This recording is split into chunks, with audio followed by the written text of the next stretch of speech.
ఒక చిన్న గ్రామానికి రవి వచ్చాడు. పట్టణం నుంచి వచ్చిన రవికి ఈ గ్రామం చాలా నిశ్శబ్దంగా అనిపించింది. అతని ముందు ఒక పెద్ద చెడ్డగా మారిపోయిన చెట్టు.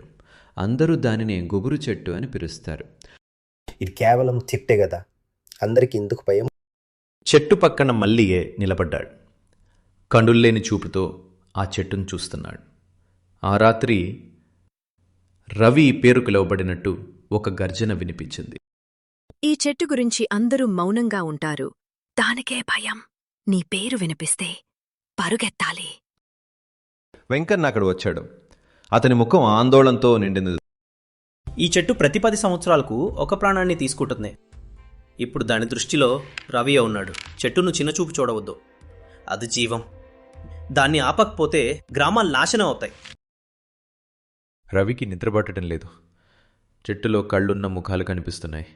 కలలలో తన పేరెవరైనా పిలుస్తున్నట్టు వినిపిస్తోంది. నేను కలల్లో చూస్తున్నాను. నేను బయట లేను, చెట్టు లోపలున్నాను. నా పేరు ఆ చెట్టు నుంచే వినిపిస్తుంది. మీన చేతిలో పాత పుస్తకం ఉంది. మళ్ళీ ఎవరిని దూరంగా చూస్తున్నట్టున్నాడు. ఈ పుస్తకంలో మంత్రముంది. మన తాతయ్య రఘువయ్య రాశాడు. ఈ చెట్టుని ఎవ్వరూ గెలవలేరు. కానీ తాలిస్మాన్తో నేను ప్రయత్నిస్తాను. ఇది నిజమే.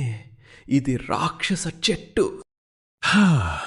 చాలా ఆలస్యమైంది. నువ్వు ఇక దానిదివే. వెంకన్న కత్తి పట్టుకుని చెట్టు వైపు నడుస్తున్నాడు. చెట్టుండి గర్విత్తమైన గాలి ఊతుతుంది. నేను చెట్టుకు బలిచ్చిన వాడిని ఇప్పుడు మళ్ళీ చెట్టు తినేవాడిగా మారాను. నేను ఈ రాక్షసానికి చెక్ పెడతాను. రా రా, నువ్వు నా వాడివి. ఈ చెట్టులో జీవితం లేదు, కానీ హింస ఉంది. నీ పేరు నా ఊపిరిలో.